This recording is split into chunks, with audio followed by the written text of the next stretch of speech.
Hey everybody, this is Kevin Gilmore with the National Weather Service New Orleans Baton Rouge office located in Slaughter, Louisiana.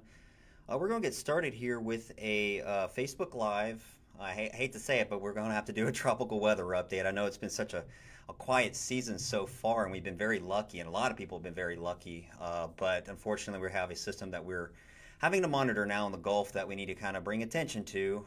So we're going to kind of talk about that, focus on the impacts, what we can expect here locally across southeast Louisiana and southern Mississippi, kind of go into the details and what we know.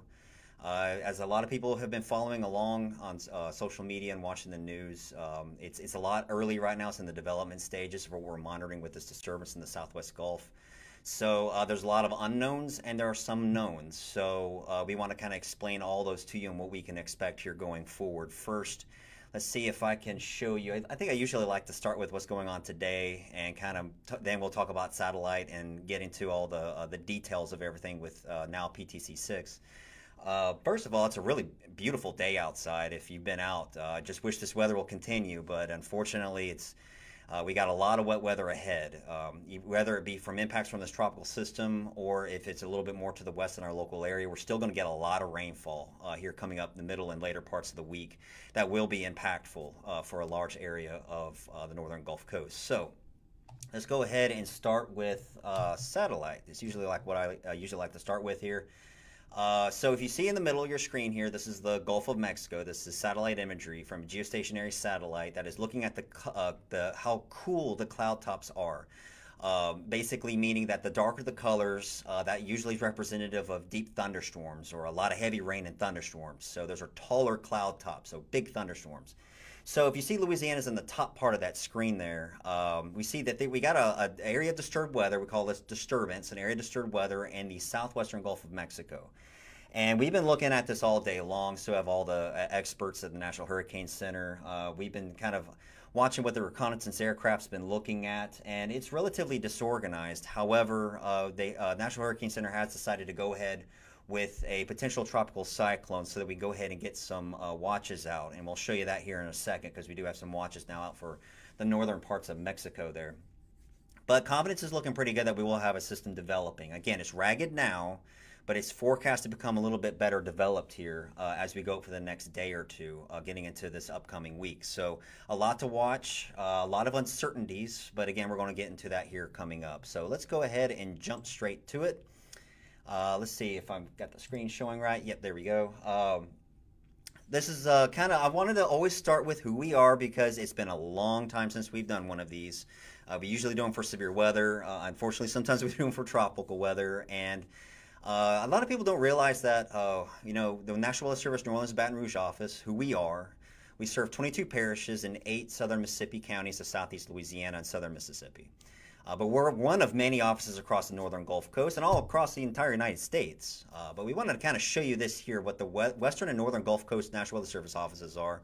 It's all the way from Brownsville, Corpus Christi, Houston, Lake Charles, New Orleans, Mobile, and Tallahassee. There's a bunch others, but these are where we could be seeing some impacts with this system here in the next few days. That's how you follow them. So if you are watching us from any of these surrounding locations, not from our area that we cover, feel free to follow your local National Weather Service office for your official National Weather Service and forecast information. Be advised too, we could with this system have impacts further inland depending on where it goes. So Shreveport, Jackson, other offices, surrounding offices that are further inland could see some impacts. So keep that in the back of your mind here as we go through the forecast for the next several days. Now a little bit of a zoomed in here of our local National Weather Service offices surrounding our area. National Weather Service Lake Charles to our west, Jackson to our north, and Mobile to our east. Feel free to follow them for your local information. So now we're going to actually start with a situation overview before I show you the track map of what we know. This is just breaking it down with everything we know. I'm not going to read this exactly here. You can read it yourself. But again, National Hurricane Center started advisories on PTC6. It's forecast to become a tropical storm the next day or two, and it's going to strengthen to a hurricane. The official forecast does have it as a hurricane before making landfall somewhere on the Gulf Coast of Louisiana or southeast Texas. That somewhere is emphasized there because, again, like I mentioned before, we're in the early stages now.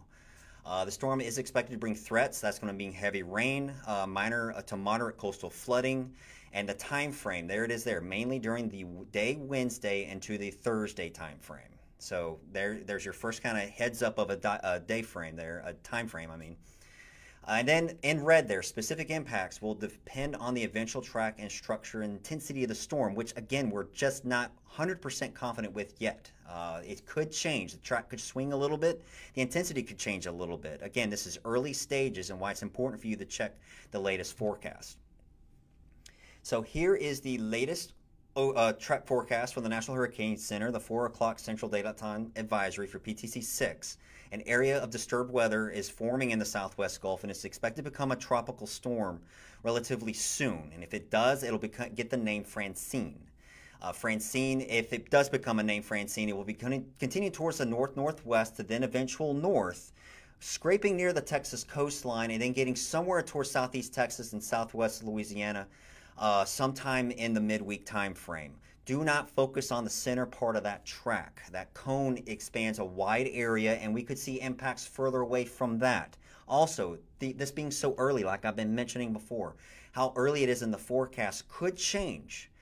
Don't focus on that center. You may see it move a little east or west. The main key point here is that we could likely see impacts across portions of the western and northwestern, even northern Gulf Coast here as we get towards the middle parts of this upcoming week.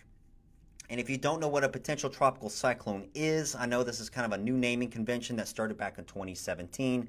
All this is it's a high confidence of a system potentially developing so that we can issue tropical storm watches and hurricane watches out ahead of time, so up to 48 hours ahead of time, or a warning within 36 hours of lead time. So this is kind of with the newest technology that we've seen now. We have higher confidence of storm developing.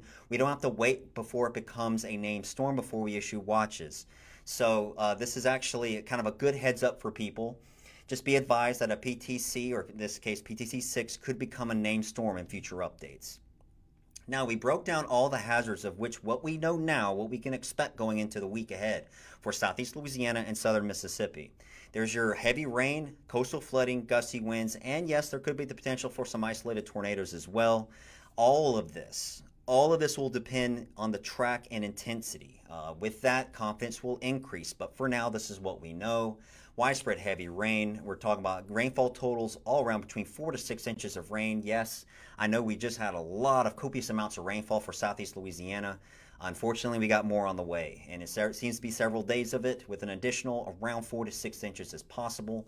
Coastal flooding, we're talking about minor coastal flooding to potentially moderate getting into Wednesday, especially during tidal cycles. Gusty winds, we'll have to watch that too, and isolated tornadoes, which as we know usually is to that right side of that center of the storm, with which the current forecast, if it were to continue, would put us in that sector. So yes, isolated tornadoes would be a concern too. And I know a lot of people talk about when will the weather get better, will it improve? Will it linger around? The good news is we're not seeing it linger around our local area. It should be continuing off towards the northeast with drier wrapping back behind it. And by Friday, we should see conditions improve. However, there could be still some residual coastal flooding. Again, that all depends on drainage. A little bit extra details about the excessive rainfall outlooks. Yes, we are outlooked under a slight risk. That's a threat level 2 out of 4. For portions of the area Tuesday, Wednesday, and Thursday. Now, Wednesday, you see that's where we have the most yellow in our area. That means that's probably going to be the chance we're going to see the most widespread rainfall. So Wednesday, and especially getting into Thursday, is going to be a little bit of an issue. So keep an eye on that. Again, due to the fact that we just had recent heavy rains, the soils, they are very saturated. So it will not take much to get flooding yet again in areas that already saw copious amounts of rainfall recently in the past few days. And this is the storm total precipitation forecast from the Weather Prediction Center for the system. As you see, that swath of heavy rainfall is going to be mainly off in the northwest Gulf, but however, when the system likely makes landfall somewhere in the northwest Gulf, will bring with it those higher rainfall totals. You can see what I was talking about there, that range between 4 and 6 inches. We'll be able to fine-tune a little bit more of a narrow corridor or see if we're going either higher or lower than these amounts once the forecast becomes a little bit clearer, and likely in the next day and especially the next day or two. So we'll be able to provide those updates when they come across. Coastal flooding, a little bit more details about that.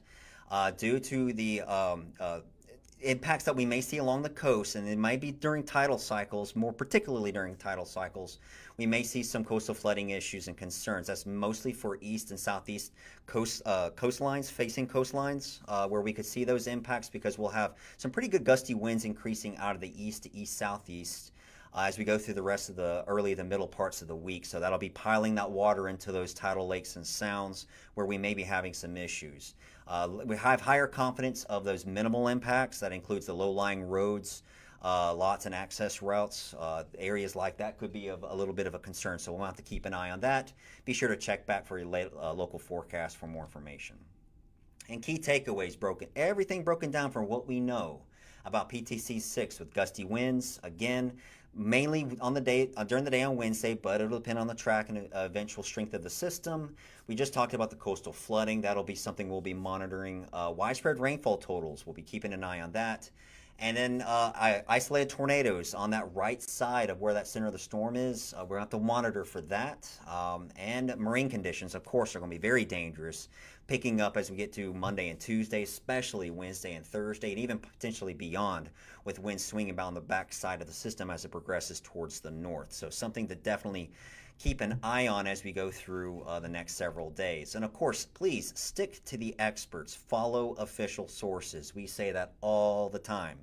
The National Hurricane Center will provide you with updated forecast information. We will be passing along localized information from here, our local area, Southeast Louisiana, Southern Mississippi, at National Weather Service, NOAA.gov. We have our own websites, /NWS New Orleans, or excuse me, /New Orleans. That'll take you to our area where you'll get your latest forecasts and threats confined to our local area. And of course, local news and broadcast meteorologists, they do a fantastic job getting the message out as well. So feel free to stick to the experts. Watch for those. There's pages all out there posting model guidance. Be aware that those are tools. Those are tools that are used for forecasters to make official forecasts, because models will go back and forth. And since we're in the development phase with this system, we don't really have a well-defined center yet. There's actually some of the latest information we were looking at. It's almost like a surface trough, or kind of a disorganized area of rotating winds at the surface. But it's forecast to kind of consolidate a little bit better here later today and getting into tomorrow, and that's where we may have a little bit more of a well-defined center. And usually by the time we get a well-defined center, that's when models get a little bit better with their accuracy. They start to narrow down a little bit more confidence.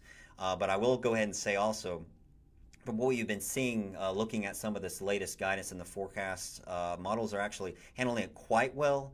But that may get a little bit better, as more confident as time gets a little bit forward. So just something we're going to have to monitor. We're in that time of the year. It's September. Can't believe it's already September 8th. But it seems like we made it this far, but it looks like we're going to kind of keep an eye on this one for here the next few days. So sorry I couldn't pass along any good news, but we'll just have to keep an eye on it. Again, things could change as we go ahead with the forecast, especially with the local forecast. Be sure to follow your local National Weather Service office for more information. So we'll go ahead and end it there. I think we did pretty good with 15 minutes talking about the system. This is all kind of new. This was all mostly pretty much unfolding today. I know we've been monitoring this disturbance for a couple of days, but now it looks like things are kind of coming together where we need to really start to message the potential impacts with the system. So rain, winds, isolated tornadoes, coastal flooding, we'll keep an eye on all that, and you should too. And we'll go ahead and end it there. Like I said, we'll do another forecast update as the days progress. I don't know if I'll be doing them, but if not, we'll have someone else here. And if not anyone else here, we'll be constantly providing updates on social media. So be sure to follow us there if you can. So we'll go ahead and end it there. Thanks for joining us, and take care. Y'all have a great rest of the day.